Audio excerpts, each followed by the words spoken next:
ইসরায়েলের প্রধানমন্ত্রী Benjamin Netanyahu নিহত কিংবা আহত হয়েছেন বলে দাবি করেছে ইরানের তাসনিম নিউজ এজেন্সি। তবে এই দাবির পক্ষে কোনো প্রমাণ উপস্থাপন করতে পারেনি সংস্থাটি। সোমবার ফার্সি ভাষায় প্রকাশিত একটি প্রতিবেদনে তাসনিম কয়েকটি পরিস্থিতিগত তথ্যকে এক সূত্রে গেঁথে এই দাবি তোলে।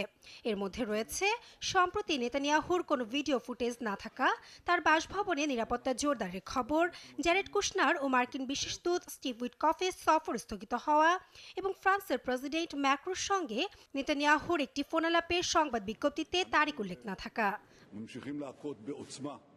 প্রতিবেদনে রুশ মিডিয়ার বরাতে সাবেক মার্কিন গোয়েন্দা কর্মকর্তা স্কট রিটারের একটি দাবিও তুলে ধরা হয়, যেখানে বলা হয় ইরান নেতানিয়াহুর আশ্রয়স্থলে হামলা করেছে এবং তার ভাই নিহত হয়েছেন। উল্লেখযোগ্য বিষয় হলো, তাসনিম নিজেই স্বীকার করেছে এই তথ্য আনুষ্ঠানিকভাবে নিশ্চিত বা অস্বীকার করা হয়নি।